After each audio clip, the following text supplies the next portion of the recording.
आपके मन में क्या विचार आता है जब आप क्रिस्टलाइज्ड, दानेदार या सेमी सॉलिड हनी देखते हैं? हो सकता है कि आप भी उसे नकली या मिलावटी शहद समझें। इसका कारण प्रचलित धारणा है कि असली शहद नहीं जमता, जबकि वास्तविकता इससे परे है। वास्तविकता ये है कि शहद का दानेदार होना एक प्राकृतिक गुण है। प्राकृतिक शहद छत्तों से निकलने के बाद कुछ दिन या महीनों बाद दानेदार हो जाता है। दानेदार या क्रिस्टलाइज्ड होने की गति उन फूलों पर निर्भर होती है जिससे मधुमक्खी नेक्टर लेती है। उदाहरण के लिए, अगर मधुमक्खी ज्यादा नेक्टर सरसों के फूल से लेती है तो वो शहद जल्दी क्रिस्टलाइज्ड हो जाता है, जबकि अकेशिया या जामुन का शहद जमने के लिए महीनों या सालों हो जाते हैं। दरअसल शहद दानेदार होकर अपने आप को सुरक्षित कर लेता है, इसलिए शहद कभी भी खराब नहीं होता। इजिप्शियन पिरामिड में पाया गया शहद 3000 साल बाद भी खाने लायक था। हाँ, वो शहद क्रिस्टलाइज्ड रूप में ही मौजूद था। अफसोस की बात तो यह है कि हमारे पढ़े लिखे समाज में भी एक गलत धारणा प्रचलित है। वो भी क्रिस्टलाइज्ड शहद को नकली या मिलावटी समझते हैं, जबकि शहद के हर लेबल पर इसके बारे में लिखा होता है। इस गलत धारणा के कारण बाजार में कुदरती शहद मिलना कठिन हो गया है। जो लोग प्राकृतिक शहद बेचते हैं वो परेशान हैं, जबकि जो लोग सिंथेटिक या डीनेचर्ड शहद बेचते हैं वो खुश हैं। अक्सर कमर्शियल ब्रांड्स प्राकृतिक शहद बेचना पसंद नहीं करते।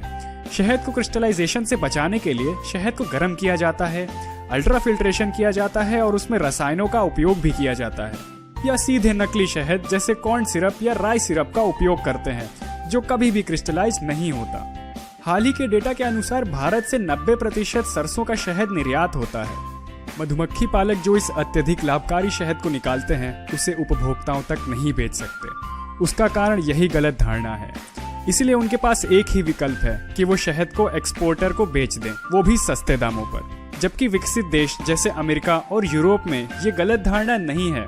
वहाँ क्रिस्टलाइज शहद को सेट हनी के नाम से बेचा जाता है, वो भी अच्छे दामों पर। अब क्रिस्टलाइजेशन के पीछे का विज्ञान देखते हैं।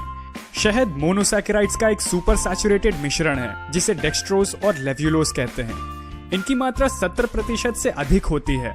जब शहद मोम से बने हुए स्वच्छ छत्तों में होता है तो वो तरल पदार्थ होता है, क्योंकि मधुमक्खी छत्ते का तापमान लगभग 35 डिग्री बनाए रखती हैं। जब शहद को छत्ते से बाहर निकाला जाता है तो डेक्सट्रोज, जो कम सॉल्युबल होता है, मिश्रण से क्रिस्टल के रूप में अलग होना शुरू हो जाता है, जो सफेद या हल्के रंग का होता है। ये क्रिस्टलाइजेशन या दानेदार होने की गति 4 फैक्टर पर निर्भर होती है, जिसमें सबसे प्रथम है फूलों का प्रकार, क्योंकि हर फूल के नेक्टर में डेक्सट्रोज और लेव्युलोज की मात्रा अलग अलग होती है।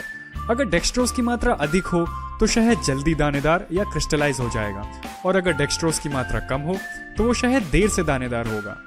दूसरा महत्वपूर्ण फैक्टर शहद में पाए जाने वाले इम्प्योरिटीज हैं, जैसे डस्ट, पॉलन और वैक्स पार्टिकल्स, जो न्यूक्लियाई ऑफ क्रिस्टलाइजेशन बन जाते हैं और शहद को जल्दी जमाने में मदद करते हैं। टेम्परेचर भी एक महत्वपूर्ण फैक्टर है।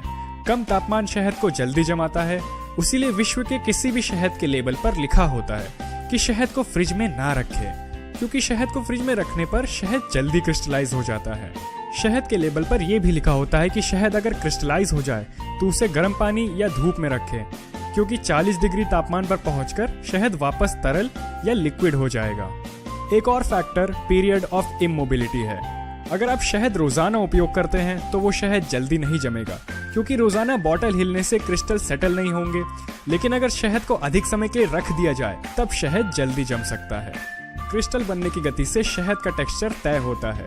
अगर क्रिस्टल बनने की गति अधिक हो तो कई छोटे छोटे क्रिस्टल्स बनेंगे और क्रिस्टलाइज शहद स्मूथ टेक्सचर का होगा। अगर क्रिस्टल बनने की गति धीरे हुई तब क्रिस्टल बड़े होंगे और शहद का टेक्सचर ग्रेनी होगा। लेकिन अच्छी बात यह है कि किसी भी क्रिस्टलाइज शहद को आसानी से लिक्विड बनाया जा सकता है, उसे गर्म पानी या धूप में रखकर। लेकिन ध्यान रखें कि शहद को 45 डिग्री से अधिक गर्म ना करें, वरना शहद की गुणवत्ता जाती रहेगी। तो अगले समय जब भी आप क्रिस्टलाइज शहद देखें तो उसे नकली या मिलावटी ना समझें, बल्कि लोगों को सच्चाई से अवगत कराएं। हमारा मानना है कि लोगों तक तभी प्राकृतिक शहद पहुंच पाएगा जब वो इस गलत धारणा से बाहर आएंगे।